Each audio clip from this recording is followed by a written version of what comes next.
La première action d'éclat des hommes de Maurice Robert sera de déstabiliser la Guinée pour tenter de renverser son président élu. Ce président, Ahmed Sékou Touré, avait, en 1958, osé proclamer immédiatement l'indépendance de son pays, 2 ans avant les autres colonies. Il n'y a pas de dignité sans liberté. Nous préférons la pauvreté dans la liberté à la richesse dans l'esclavage. Le général de Gaulle, profondément vexé, avait réagi avec une extrême violence, et la sanction de cet affront avait été immédiate. Naturellement, l'armée part tout de suite, l'administration part tout de suite. Sékou Touré se plaint d'ailleurs de cette rapidité, ce qui est quand même un peu absurde. Il voulait l'indépendance, il l'a. Le général de Gaulle lui-même avait dit quelques jours après l'indépendance de la Guinée à quelqu'un qui lui en parlait, en disant « tout ça, ça ne va durer que quelques jours, vous allez voir, ça va s'effondrer ». Le général se trompe. La Guinée ne s'effondre pas, mais, abandonnée par la France, elle se rapproche des pays de l'Est, trop heureux de mettre un pied sur le continent noir, chasse gardée des puissances européennes.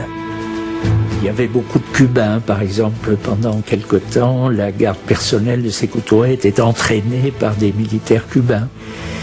L'organisation politique du pays, où il y avait des structures administratives et politiques calquées sur celles du parti.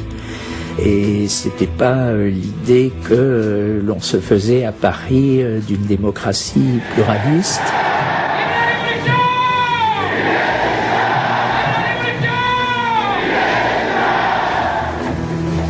Face à ce qu'elle considère comme un défi, une provocation, la France va réagir. Car en ses débuts de guerre froide, face à l'expansionnisme soviétique, elle a été investie par les États-Unis du rôle de gendarme sur le continent noir. Elle est libre d'y faire régner l'ordre occidental par tous les moyens, dans le silence complice des autres nations. Tous les régimes séduits par les discours émancipateurs de Moscou seront impitoyablement combattus par des opérations relevant le plus souvent des services secrets. Pour déstabiliser la Guinée, Maurice Robert va se faire faux-monnayeur. Contrairement aux autres anciennes colonies qui avaient accepté d'avoir une monnaie commune, le franc CFA, la Guinée faisait cavalier seul. La Guinée a quitté la zone franc en mars 1960 et a créé donc le franc guinéen. Et les services spéciaux français ont fait imprimer des faux francs guinéens qu'ils ont déversés sur le sol guinéen, je ne sais pas par quel canal, pour déstabiliser la monnaie guinéenne. Mémoire de Maurice Robert. Cette opération a été une véritable réussite et l'économie guinéenne, déjà bien malade, a eu du mal à s'en remettre. Nous devions déstabiliser Sékou Touré, le rendre vulnérable, impopulaire et faciliter la prise de pouvoir par l'opposition.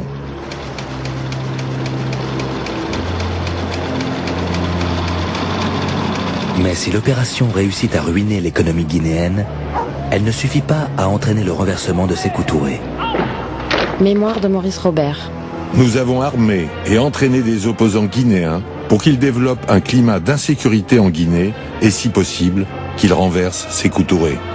L'opération n'a pas marché parce qu'elle a été décelée à l'avance par Sékou Touré et que par conséquent, elle a été démontée. Quel était le but précis de l'opération? Dans l'esprit de Foccart, c'était de faire sauter Sékou Touré. C'est évident.